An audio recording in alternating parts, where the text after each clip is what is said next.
BNP তো এনসিপির মামা না, কেন তাদের এজেন্ডা বাস্তবায়ন করবে, বলছেন রুমিন ফারহানা। জানাবো নিষিদ্ধ হওয়ায় কি আওয়ামী লীগেরই লাভ। দুর্নীতি তদন্তের অগ্রগতি জানতে দুদকের সামনে অবস্থান কর্মসূচি। এবং সর্বশেষ জানাবো বাংলাদেশ জাপান বৈঠকে ডক্টর ইউনূসের সফর নিয়ে আলোচনা। এতক্ষণ শুনছিলেন সংবাদ শিরোনাম, এবারে বিস্তারিত। তবে তার আগে অনুরোধ থাকবে আমাদের চ্যানেলটি সাবস্ক্রাইব করে বেল আইকনটি ক্লিক করুন। বিএনপি তো এনসিপির মামা না, কেন তাদের এজেন্ডা বাস্তবায়ন করবে, বলছেন রুমিন ফারহানা। বিএনপির কেন্দ্রীয় সহ আন্তর্জাতিক সম্পাদক ব্যারিস্টার রুমিন ফারহানা বলেছেন, জাতীয় নাগরিক পার্টি যখন দাবি করে যে একমাত্র তারাই অভ্যুত্থান ঘটিয়েছে এবং আমাদের সিনিয়র নেতাদের সঙ্গে যে ভাষায় তারা কথা বলে, টকশোগুলো তো আমরাও দেখি, আমাদের বক্তব্যে বোঝা যায় সবকিছু তারাই করেছে। টকশোগুলো তো আমরাও দেখি, তাদের বক্তব্যে বোঝা যায় সবকিছু তারাই করেছে। তাহলে যদি বাংলাদেশের মানুষ আওয়ামী লীগকে প্রত্যাখ্যান করে এবং এনসিপি নিজেকে প্রধান পক্ষ হিসেবে দাবি করে, তাহলে তো গণজোয়ারে ও গণভোটে ভেসে 300 আসনের মধ্যে তাদের 290টি আসন পাওয়ার কথা। পাওয়ার পরে তাদের এজেন্ডা বাস্তবায়ন করুক। বিএনপি তো তাদের মামা না, খালুও না। বিএনপি কেন তাদের এজেন্ডা বাস্তবায়ন করবে? রুমিন বলেন, আমি জানি না এনসিপির কোনো গঠনতন্ত্র তৈরি হয়েছে কিনা। সম্ভবত এখনো তাদের কোনো গঠনতন্ত্র নেই। তারা ঠিক কোন আদর্শের ভিত্তিতে রাজনীতি করতে যাচ্ছে সেটাও আমরা জানি না।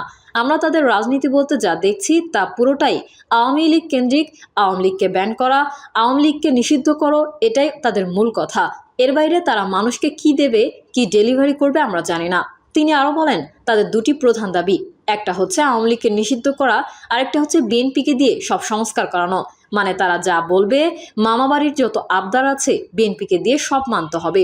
এখন পর্যন্ত এনসিপির মূলত এই দুটি দাবি আমরা দেখেছি। তা প্রশ্ন হলো, তাদের গঠনতন্ত্র কি, আদর্শ কি, তারা কি করতে চায়, মানুষকে কি দেবে তারা যদি আগামীতে রাষ্ট্র ক্ষমতায় আসে। নিষিদ্ধ হওয়ায় কি আওয়ামী লীগেরই লাভ? বিচার না হওয়া পর্যন্ত কার্যক্রম নিষিদ্ধ ও নির্বাচন কমিশনের নিবন্ধন স্থগিত হয় আওয়ামী লীগেরই লাভ হয়েছে বলে আপাত দৃষ্টিতে মনে হচ্ছে। ক্ষমতাচ্যুত হওয়ার পর গত প্রায় 10 মাস কার্যত নিষিদ্ধই রয়েছে আওয়ামী লীগ। এ অবস্থায় কার্যক্রম নিষিদ্ধ ও নিবন্ধন স্থগিত হওয়া দলটি সম্মেলন, নিবন্ধন ফি, বার্ষিক আয় ও ব্যয়ের হিসাব দেওয়া সহ বেশ কিছু দিক থেকে সুবিধাজনক অবস্থায় থাকবে। গত বছর 5 আগস্ট ছাত্র জনতার অভ্যুত্থানে আওয়ামী লীগ সরকারের পতন ঘটলে দলটির সভাপতি শেখ হাসিনা প্রধানমন্ত্রীর পদ থেকে পদত্যাগ করে ভারতে গিয়ে দেশ থেকে পালিয়ে আশ্রয় নেন এবং সেখানেই অবস্থান করছেন। এই ঘটনার পর আওয়ামী লীগ ও এর সব সহযোগী সংগঠনের কেন্দ্র থেকে শুরু করে উপজেলা, জেলা, ইউনিয়ন, ওয়ার্ড পর্যায়ের নেতা, সাবেক মন্ত্রী, এমপি সবাই আত্মগোপনে। কেন্দ্রীয় নেতা, সাবেক মন্ত্রী, এমপিদের বেশিরভাগই দেশ ছেড়েছেন। জেলা, উপজেলা পর্যায়েও অনেক নেতা দেশের বাইরে চলে গেছেন। এদের অনেকেই সেদিন বা তার পরপরই দেশের বাইরে চলে যান।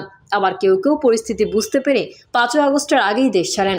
শীর্ষ পর্যায়ের অনেক নেতা, সাবেক মন্ত্রী, এমপি সহ বিভিন্ন পর্যায়ের নেতাকর্মীরা ইতোমধ্যে গ্রেফতার হয়ে কারাগারে আছেন। এর মধ্যে ওয়ার্ড, ইউনিয়ন পর্যায়ের অনেক নেতাকর্মী রয়েছেন। হত্যাসহ বিভিন্ন মামলায় এদেরকে গ্রেফতার করা হয়েছে। এভাবেই নিষ্ক্রিয় হয়ে পড়ে আওয়ামী লীগ। অর্থাৎ 5 আগস্ট ক্ষমতাচ্যুত হওয়ার পর কার্যত নিষিদ্ধই ছিল আওয়ামী লীগ। এখন কার্যক্রম নিষিদ্ধ ও নিবন্ধন স্থগিত হওয়ার পরে দলটিকে আর বার্ষিক নিবন্ধন ফি দিতে হবে না। নিবন্ধিত রাজনৈতিক দল হিসেবেও যে কোনো দলের গঠনতন্ত্র অনুযায়ী নির্দিষ্ট সময়ের মধ্যে সম্মেলনের একটি বাধ্যবাধকতা থাকে। সেই অনুযায়ী সম্মেলন করতে হয়। কিন্তু এই নিষিদ্ধের পর আওয়ামী লীগের কাউন্সিল বা সম্মেলনও করতে হবে না। সম্মেলন করা হলে আওয়ামী লীগের বর্তমান কমিটি থেকে অনেক নেতাই বাদ পড়বেন। অনেকের রাজনীতি অনিশ্চিত হয়ে পড়বে। আবার অনেকেরই রাজনীতি চিরতরে বন্ধ হয়ে যাওয়ার সম্ভাবনা রয়েছে।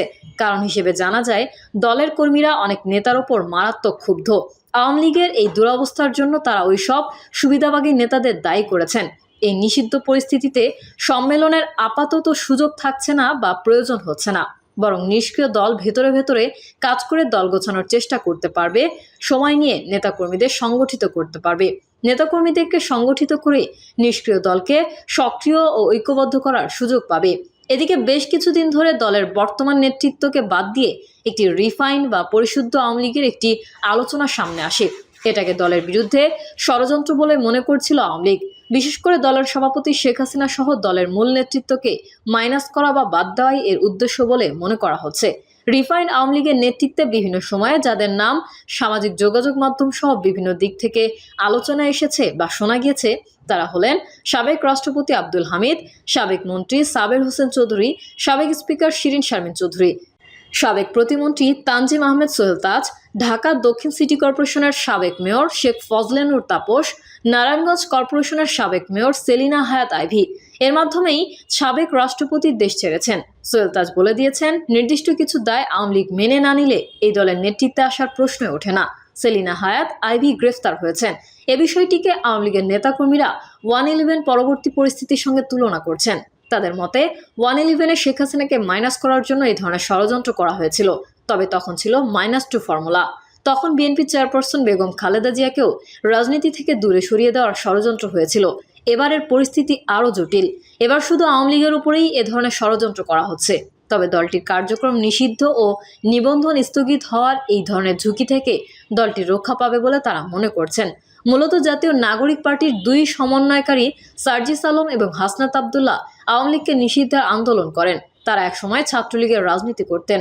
আওয়ামী লীগকে বাঁচাতে তারা এই কৌশল নিয়েছেন কিনা সেই ধরনের অভিযোগ ও প্রশ্ন উঠেছে।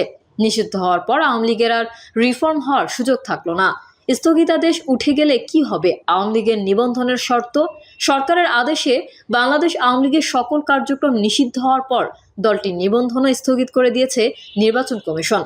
অর্থাৎ কার্যক্রমের ওপর নিষেধাজ্ঞা উঠে গেলে নিবন্ধনের উপরও স্থগিতাদেশ তুলে দেবে সংস্থাটি। এক্ষেত্রে যেদিন নিষেধাজ্ঞা উঠবে সেই সময় দলটির সর্বশেষ কমিটি কার্যকর থাকবে কিনা কিংবা অন্যান্য শর্ত পূরণ কোন পন্থায় হবে এসব নিয়ে মুখ খুলতে চাচ্ছে না নির্বাচন কমিশনার কিংবা সংস্থাটির দায়িত্বশীল কর্মকর্তারা।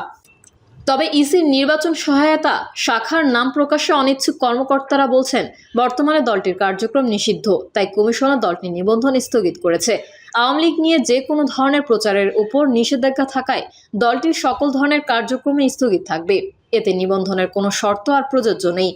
যদি কখনো নিবন্ধনের উপর স্থগিতাদেশ উঠে যায়, এ সময় স্থগিতাদেশ উঠবে, তখন থেকেই আবার নিবন্ধনের শর্ত আরোপ হবে। ইসি কর্মকর্তা বলছেন, নিবন্ধন স্থগিত থাকায় কমিশন এখন আর আওয়ামী লীগের কাছে কোনো তথ্যই চাইবে না। এক্ষেত্রে প্রতি বছর আয় ব্যয়ের যে হিসাব দিতে হয় সেটিও এখন দলটি দিতে হবে না। অন্যদিকে কমিটিরও কোনো তথ্য দিতে হবে না। তবে স্থগিতাদেশ উঠে গেলে সকল তথ্যই দিতে হবে। সে সময় দল যে অবস্থায় থাকবে তাই দিতে হবে। দলটির গঠনতন্ত্র অনুযায়ী মাঠ পর্যায়ে কমিটি গঠনের পর কাউন্সিলরদের ভোটে প্রতি বছর 3 বছর পর পর জাতীয় কাউন্সিল হওয়ার বিধান রয়েছে।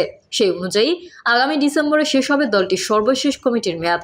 গত 10ই মে কার্যক্রম নিষিদ্ধ ঘোষণার পর ওই কমিটির মেয়াদ আছে আরও 7 মাস।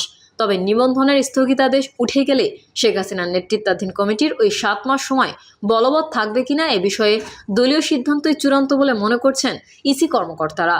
তাদের মতে কমিটির তালিকা কেবল ইসিতে জমা দিলেই হবে।